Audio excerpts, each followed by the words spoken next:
Assalamualaikum warahmatullahi wabarakatuh. Selamat sore pendengar dimanapun Anda berada. Pesantren di radio. Sore ini kita akan membahas tema Kitab Kuning dan Tradisi Keilmuan Pesantren. Dan kita akan mengulas lebih jauh mengenai seluk-beluk ya. Seluk-beluk Kitab Kuning yang menjadi salah satu ciri khas tradisi pendidikan di pesantren. Narasumber kita Ibu Nyai Hajah Badriah Fayumi, anggota Majelis Masyayikh dan pengasuh pesantren Mahasina Darul Hadis, Bekasi, Jawa Barat. Nanti kami buka telepon untuk Anda di 021 5869000, SMS WhatsApp di 081 180 6543. Siaran ini juga Anda dapat simak di YouTube El Sinta. Saya langsung sapa Ibu Nyai yang sudah tersambung melalui Zoom. Halo, Assalamualaikum Ibu Nyai. Waalaikumsalam warahmatullahi wabarakatuh, Mas Wiryo. Ya, Bu Nyai bisa dibuka kameranya Bu, supaya pendengar atau netizen yang bisa menyaksikan. Atau sedang Sudah? Belum terlihat ya? Oh, sudah?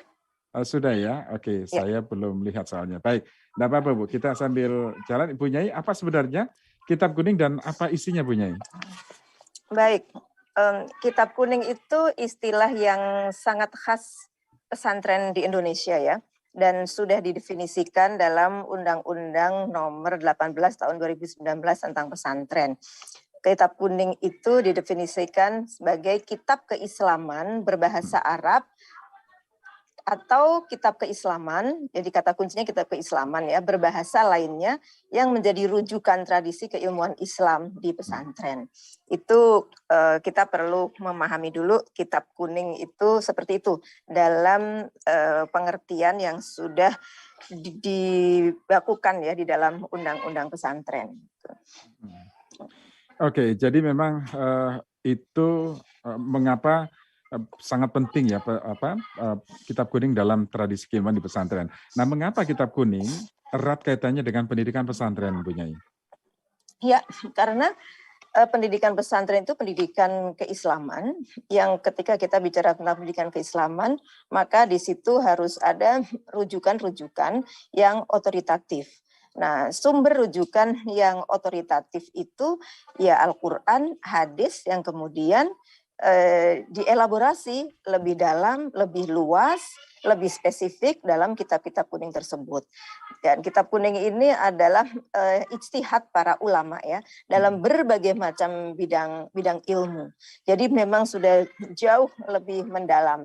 Kitab kuning ini sendiri meliputi berbagai macam bidang ilmu. Ada kitab kuningnya tentang tafsir, ada kitab kuning tentang kalau hadisnya sendiri itu sabda Rasulullah ya, tetapi kemudian kan hadis itu sendiri dikodifikasi, dibukukan dalam berbagai macam kitab-kitab hadis yang itu juga disebut sebagai bagian dari kitab kuning juga, gitu. Kemudian syarah-syarah atau penjelasan-penjelasan hadis, kemudian juga kitab-kitab fikih, kitab-kitab sejarah Nabi, kemudian fikih itu sangat luas ya, dari fikih ibadah atau fikih umum, fikih yang khusus perkawinan, fikih perdagangan atau muamalah, termasuk juga fikih perbandingan mazhab, termasuk juga fikih-fikih yang spesifik, fikih kontemporer, fikih lingkungan hidup, fikih perempuan, fikih politik dan lain sebagainya. Itu semuanya ada rujukannya dalam kitab kuning. Nah, alat menuju ke sana untuk bisa memahami itu kan kita butuh gramatika dan sintaksis bahasa Arab, itu ilmu nahwu, ilmu sorof, kemudian juga ada ilmu sastra Arab, terus ada logika untuk memahami bagaimana sih sebuah kalimat itu memiliki makna begitu ya, bagaimana cara mengambil kesimpulan dan sebagainya. Itu juga ada namanya ilmu mantik, itu pun juga ditulis dalam bahasa Arab atau bahasa bukan Arab ya. Kalau di Indonesia tuh ada tulisannya pakai huruf Arab tetapi bahasanya bahasa Indonesia, tulisannya pakai huruf Arab, pakai bahasanya bahasa Jawa atau bahasa Sunda. Itu kita biasa sebut ada Arab Melayu, ada Arab Pegon, tetapi sebetulnya dia adalah rujukan dari keilmuan Islam begitu. Jadi memang kitab kuning itu amat sangat luas, dan itulah yang menjadi sistem pengetahuan ya, sistem pengetahuan di pesantren saat ini. Dan itu kitab kuning itu sudah ada sejak dari zaman abad ke-1, abad Mhm. kedua Hijriah sampai sekarang gitu, dan itu Mhm. dipakai semuanya oleh pesantren. Jadi Iya. betapa luasnya khazanah keilmuan Islam di dunia pesantren dengan Kitab Kuning ini. Oke, tradisi yang sampai sekarang masih dipegang teguh dalam pendidikan Mhm. di pesantren Bu Nyai ya. Ya. Tapi mengapa disebut sebagai kitab kuning Bu Nyai? Dan apakah karena kertasnya kuning, dicetak di atas kertas kuning misalnya, atau ada maksud lain dari penyebutan kitab kuning itu yang ciri khasnya adalah tadi misalnya hurufnya tidak pakai harokat misalnya ya, gundul lah, huruf Arab gundul. Orang umum menyebutnya seperti itu Bu Nyai. Iya, sebutan ini awalnya karena memang Kitab Kuning itu dulu kan dicetak di atas kertas-kertas yang berwarna kuning ya, dan bentuknya kurasan-kurasan gitu. Jadi satu kuras itu ada 4 halaman, itu biasanya lebar-lebar seperti kayak ukuran folio seperti itu gitu. Tapi dalam perkembangan sekarang ini yang disebut masih tetap disebut Kitab Kuning walaupun sudah dicetak di atas kertas putih gitu.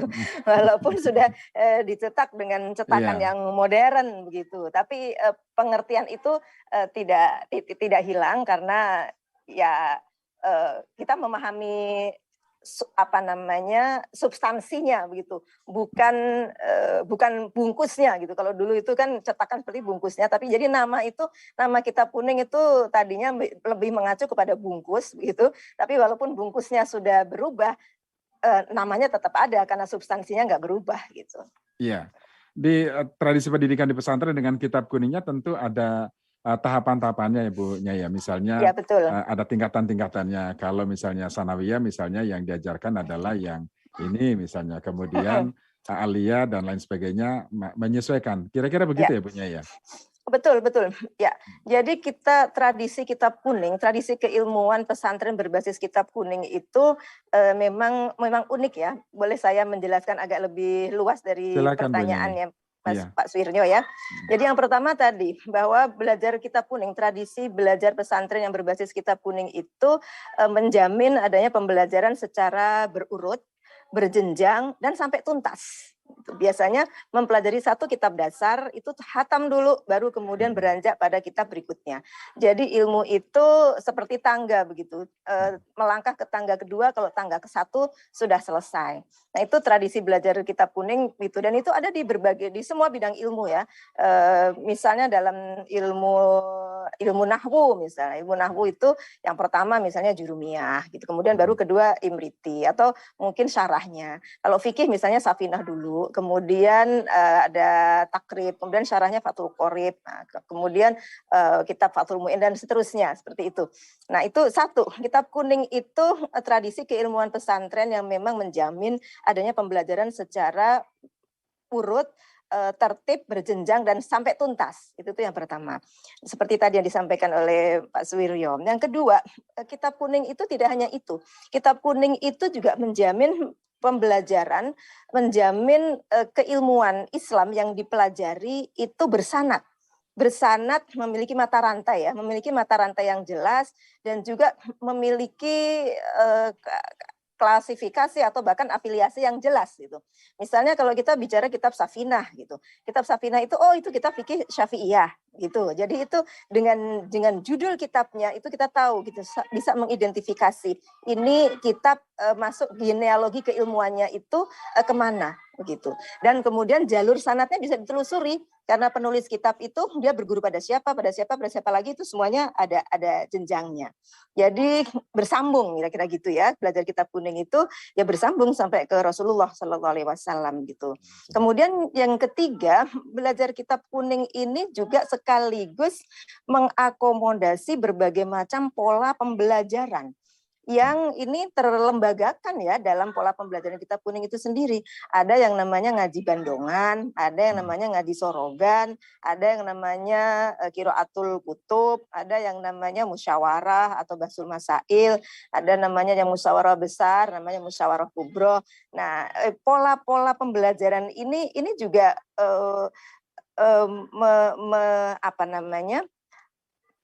membuktikan adanya dan mewartakan gitu ya, mewartakan dan membuktikan adanya variasi cara pembelajaran yang satu sama lain itu saling mendukung. Sehingga memang akhirnya tradisi kitab kuning di pesantren itu ketika dipelajari dengan serius memang menghasilkan satu capaian keilmuan yang tuntas, komprehensif begitu. Tuntas, luas, komprehensif, mendalam begitu. Itu kira-kira seperti itu ya. Iya. Jadi kalau misalnya ada pertanyaan apa sih yang diajarkan dalam kitab kuning, apakah ilmu atau pengetahuan secara luas, ya memang jawabannya memang seluruh aspek kehidupan diulas, ada bahasanya dalam kitab kuning sebagai rujukan, Bu Nyai. Kira-kira begitu ya?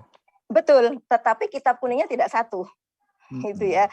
Ada kitab kuning yang bicara tentang tafsir, ada kitab kuning yang bicara tentang fikih seperti itu. Jadi rujukan gitu ya, Bu Nyai ya? Jadi rujukan ya, dari berbagai macam keilmuan Islam, termasuk juga ilmu-ilmu tentang metodologi ya, metodologi keilmuan Islam yang berkembang itu juga ada dalam kitab kuning, termasuk juga kitab-kitab masa lalu, kitab-kitab lama, misalnya kitab hadis atau misalnya kitabnya Imam Ghazali ya, misalnya Ihya gitu.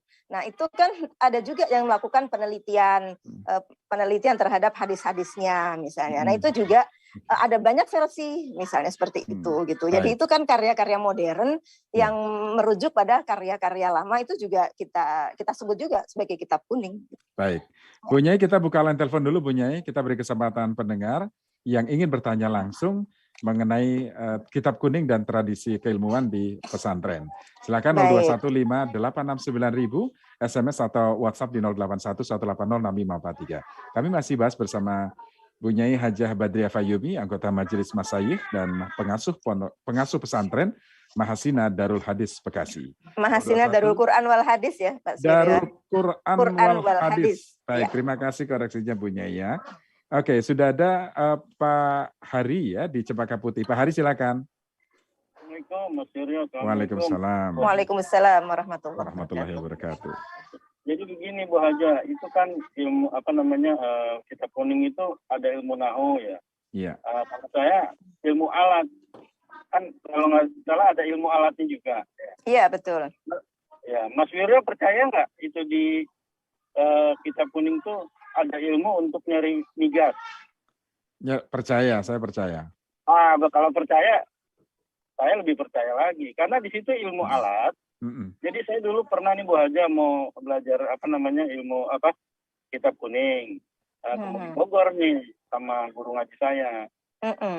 Lalu diskusi prolognya itu saya bilang kalau Pak Kiai kalau mau nyari migas tuh di kitab kuning ada nggak? Ada. Dia bilang pakai alat sinar namanya, sinar. Begitu. Saya kan belajar teknik perminyakan. Itu di salah satu ilmu pengetahuan dan teknologi di bidang perminyakan, namanya ilmu alat itu Mas Wiryo ya. Itu ilmu ini interpretasi logging. Ada itu bukunya, satu buku yang diterjemahin dari bahasa Inggris. Itu yang penulisnya itu orang Indonesia. Nah, jadi di situ ada gamma ray namanya, sinar gamma. Sinar gamma itu kan bahasa Inggrisnya light gamma kan, gamma ray gitu. Nah, itu ada. Jadi interpretasi logging, alatnya ada rumusnya gitu loh. Itu saya mau belajar lagi ke Bogor, guru ngaji saya meninggal gitu. Iya, jadi itu ada. Ya, saya padukan ternyata benar itu. Saya hitung gitu kan. Saya belajar kan teknik perminyakan itu, interpretasi logging itu. Ternyata ada ya. Apa yang disampaikan oleh Kiai itu ada juga di ilmu perminyakan itu ya Pak Hari ya. Ada Pak, ada. Itu ada di sebelum kita survei geologi di Fiska itu interpretasi logging dulu gitu loh.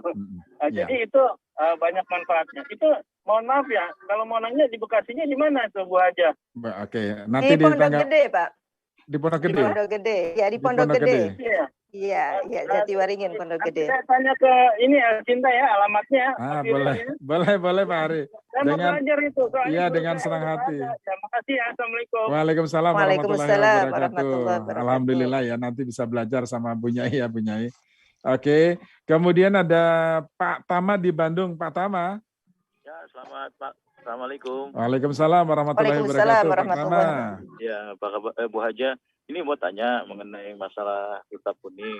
Biasa kan kalau kita beragama itu kan ada dasar-dasarnya ya. Kadang-kadang kita mentafsirkan ayat-ayat Quran itu dengan hadis, lantas juga kita mengambil referensinya misal dari Bukhari, Muslim gitu ya, yang meriwayat perawinya gitu ya. Iya, itu posisinya di mana Bu kalau misalnya di kitab kuning itu, apakah memang dicuplik-cuplik hal-hal yang berkaitan dengan ayat-ayat tertentu dan Bukhari, Muslim misalnya sudah ada, atau hadis riwayat siapa sudah ada di kitab kuningnya, itu gimana sebenarnya? Mohon penjelasannya. Terima kasih Pak Tama di Bandung. Bu Nyai langsung ditanggapi Bu. Iya. Pertama tadi dari penanggap yang pertama tadi, terima kasih luar biasa, ini memberikan penguatan ya bahwa kitab kuning itu isinya termasuk juga hal-hal yang menjadi concern dari sains modern gitu ya, itu tadi kira-kira seperti itu ya. Dan memang benar bahwa kitab kuning itu sesuatu yang sifatnya tidak jumud, tetapi dia bisa berkembang. Karena itulah misalnya tafsir itu sampai sekarang juga masih bisa kan, ada tafsir baru, begitu juga tentang fikih misalnya. Nah ini kemudian melangkah kepada pertanyaan yang kedua tadi, kitab kuning itu memang sangat beragam Pak. Model penulisannya itu sangat beragam. Ada yang membahas fikih, tidak menyebutkan Al-Quran dan hadisnya, begitu. Akan tetapi itu adalah hasil ijtihad yang berdasarkan dari Al-Quran dan hadis, gitu. Dan juga berdasarkan sumber-sumber hukum Islam yang lain yang dibahas dalam usul fikih. Jadi ketika fikih yang kita pelajari itu kita buka Qurannya, kita buka hadisnya, itu ada dalilnya. Gitu. Contoh misalnya kayak kitab takrib gitu ya. Kitab takrib itu kan fikih tidak langsung di kitab itu menyebut Al-Qur'an dan hadis. Akan tetapi kemudian ada penulis berikutnya yang menuliskan kitab takrib itu dengan dilengkapi dengan dalil Qur'annya, dilengkapi dengan dalil hadisnya, seperti itu begitu. Jadi para ulama itu menulis tentu tidak sembarangan. Karena ketika ulama itu menulis kitab kuning itu sembarangan, tidak ada dasarnya, atau ada dasarnya tetapi cara pengambilan kesimpulan dari Al-Quran dan hadis itu tidak benar dari sisi metodologi keilmuan Islam, itu juga sudah pasti akan ada kritik dari para ulama yang lain begitu. Jadi itu termasuk di antara keistimewaan kitab kuning. Nah, kalau fikih-fikih modern ini sekarang ini memang sudah mulai ditulis langsung. Jadi seperti kitab fikihnya Syekh Wahbah Az-Zuhaili ya, yang belum lama beliau wafat, itu ada fikih perbandingan mazhab, 4 mazhab sangat lengkap, itu jilidnya juga banyak, dan di situ ada dalil-dalilnya sekalian, dalil Al-Quran, dalil hadis. Jadi kalau saya ingin sampaikan, kalaupun ada kitab kuning yang mungkin tidak semuanya langsung kemudian mencantumkan ayat Al-Quran maupun hadis, sebetulnya itu bukan berarti tidak mengambil dari Al-Quran dan hadis. Nah, kalau kita mau membaca dan kemudian bahkan menjadikan itu sebagai bahan penelitian, pasti akan ketemu juga akar rujukannya gitu ya, dalam Al-Quran, hadis maupun dalil-dalil hukum Islam yang lain gitu kan. Dalil hukum Islam itu kan ada Al-Quran, ada hadis, ada ijma, ada qiyas begitu. Kan tidak semua hal itu secara eksplisit juga langsung ada ya di dalam Al-Quran, tetapi pokok-pokoknya semuanya kan ada dibahas dalam Al-Quran dan hadis. Dan disitulah justru kitab kuning itu menjadi penafsir, menjadi penguat, menjadi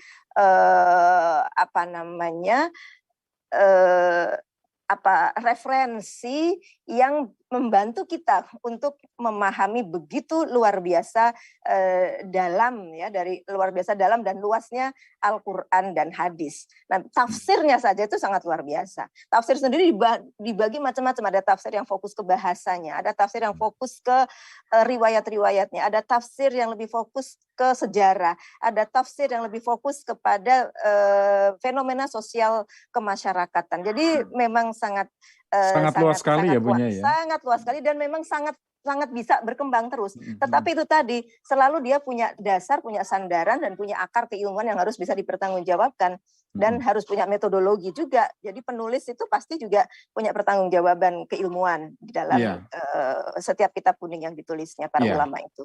Tadi pertanyaan Pak Tama di Bandung Bu Nyai mengenai kedudukan dari hadis ya, hadis misalnya perawinya siapa, kemudian dalam kitab kuning literasi itu, apakah ada kutipan-kutipan begitu Bu, yang menguatkan sebuah hadis?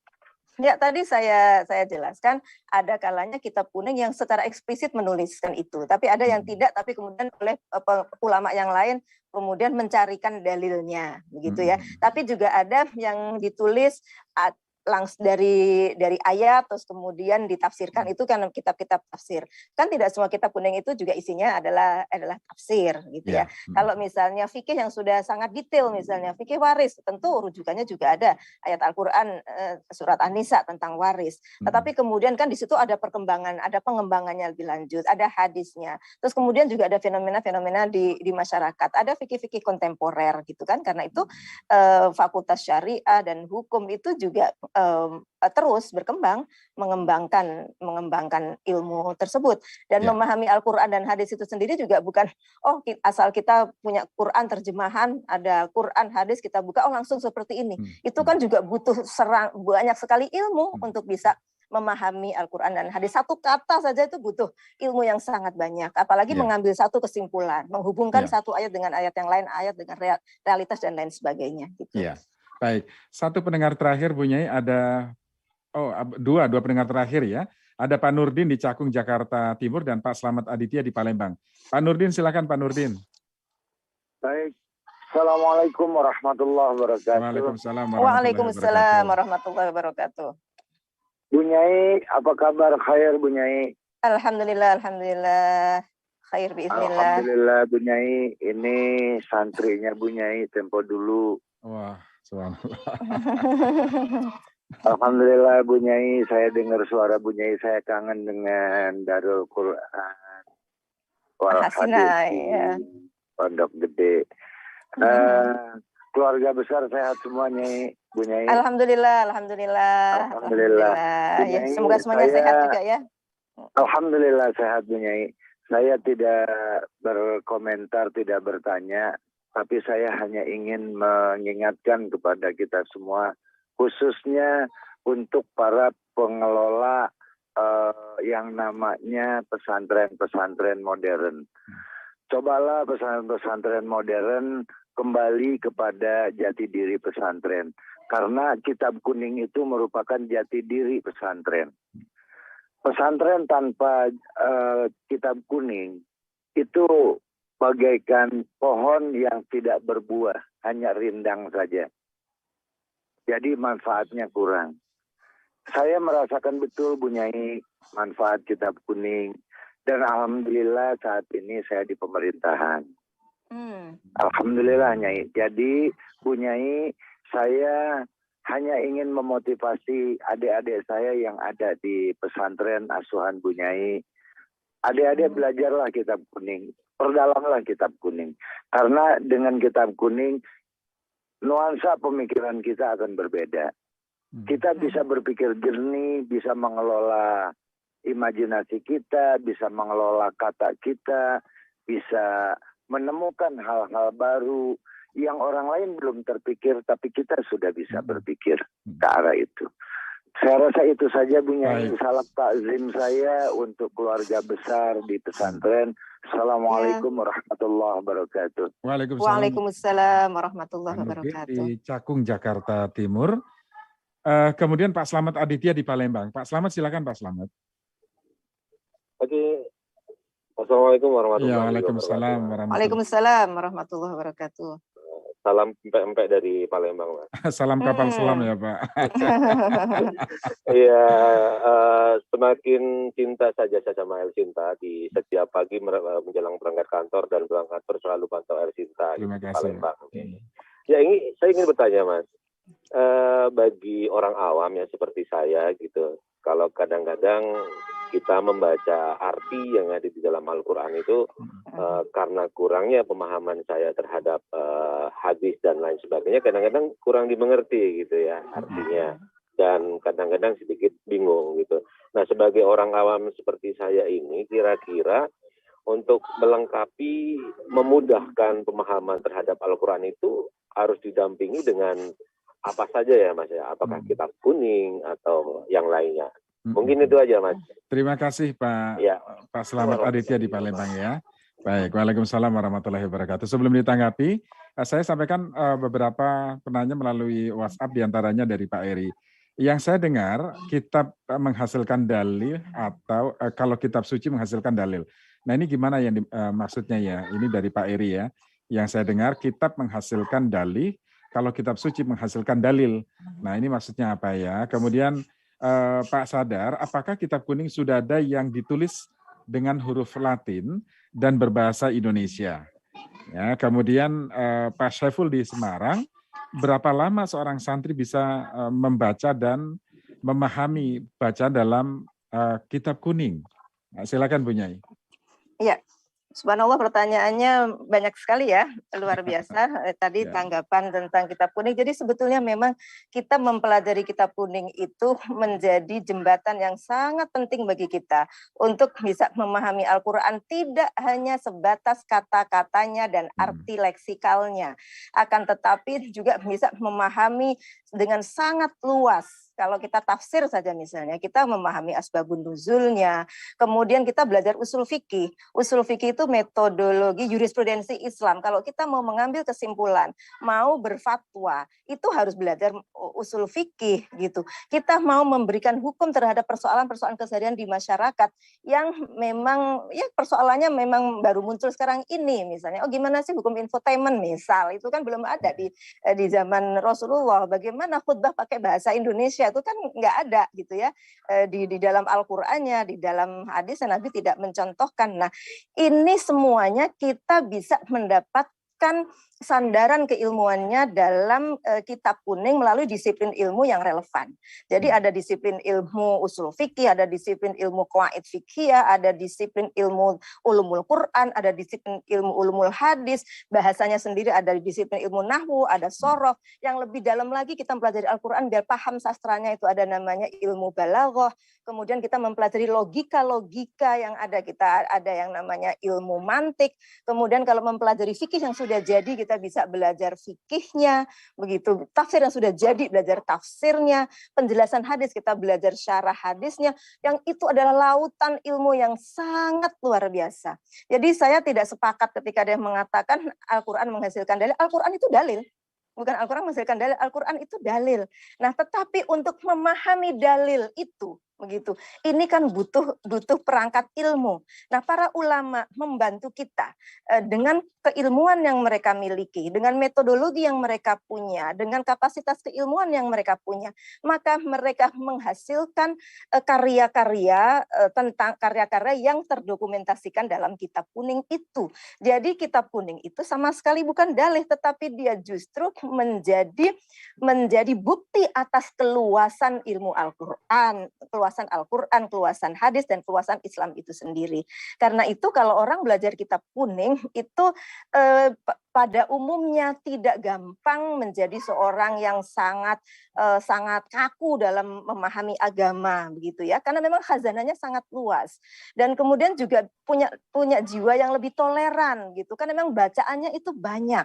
Begitu, dan mengerti juga kalau ada yang keras kaku, itu karena memang dia hanya memahami Al-Quran sebatas dari teksnya saja, tapi tidak memahami mawaro'an nusus, apa yang ada di balik teks, apa tujuan di teks itu, apa ilat hukumnya dan sebagainya. Karena tidak mempelajari itu, maka kemudian pengetahuannya itu menjadi sangat tekstualis, dan bahaya sekali ketika pengetahuan tekstualis tidak didasari dengan ilmu yang memadai, terus kemudian mengklaim bahwa inilah satu-satunya, ini dalil. Bahwa kita berdalil pada Al-Quran, betul, semua umat Islam berdalil pada Al-Quran. Tetapi memahami dalil itu akan menjadi sesat dan menyesatkan jika tidak pakai ilmu, begitu. Dan ulama membantu kita itu dengan menghadirkan kitab kuning. Nah, kita pun yang zaman sekarang juga punya hak untuk bisa menghasilkan kitab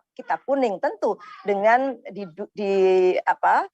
didukung oleh metodologi keilmuan dan kemampuan kebahasaan, kemampuan keilmuan yang bisa dipertanggungjawabkan. Jadi memang sangat penting kita pelajari kitab kuning, dan alhamdulillah sekarang ini sebagian kitab kuning sudah diterjemahkan dan sudah banyak, terutama kitab-kitab kuning yang biasa dipakai di masyarakat Indonesia itu sudah ada terjemahannya, alhamdulillah. Ya, tadi menyambung ya pertanyaan dari Pak Nurdin di Cakung mengenai tradisi membaca kitab kuning di pondok pesantren, di pesantren modern. Apakah sampai sekarang juga masih dilakukan atau sudah? Kemudian yang lain mengenai metode pengajaran kitab kuning di pesantren itu seperti apa? Punya silakan 2 pertanyaan terakhir. Iya, kalau dalam undang-undang pesantren itu ada kitab kuning, ada dirosat Islamiyah ya, dirosat Islamiyah dengan pola pendidikan muallimin.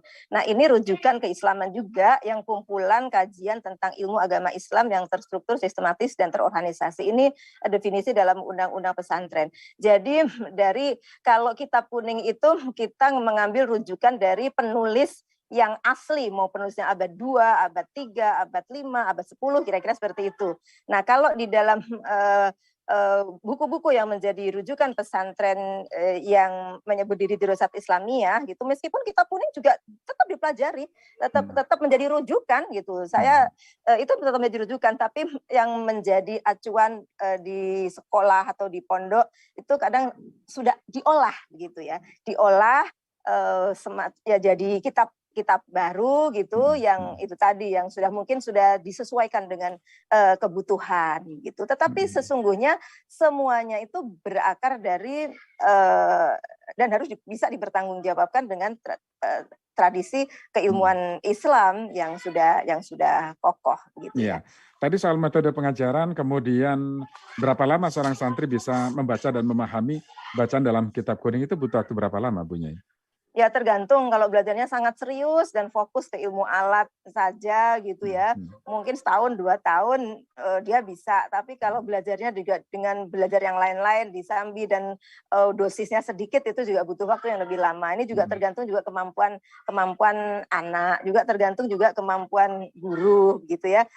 Sekarang kan sudah ada juga metode-metode khusus bagaimana yang difokus untuk bagaimana membaca kitab kuning. Jadi karena memang setahun fokus belajar itu maka ya bisa. Tapi saya ingin sampaikan bisa membaca itu tidak cukup ya, karena kitab kuning itu kan tidak hanya mengerti nahwu sorof gitu, tetapi juga harus mengerti kosakata, harus mengerti juga terminologi setiap ilmu. Jadi baca kitab kuning tentang fikih dengan baca kitab kuning tentang akidah, baca kitab kuning tentang tasawuf itu bisa jadi dengan bahasa yang sama, makna terminologinya beda, sehingga membaca kitab kuning itu, memahami kitab kuning itu tidak hanya butuh ilmu bahasa saja, tetapi juga butuh pemahaman tentang ilmu di mana kitab kuning itu ditulis, tentang apa kitab kuning tersebut. Gitu. Jadi itu memang harus terus belajar. Tidak ada waktu, oh cukup segini sudah selesai bisa, enggak gitu. Paling enggak nyantri 6 tahun ya Bu Nyai ya. Insya Allah nyantri 6 tahun, insya Allah bisa. Dan ada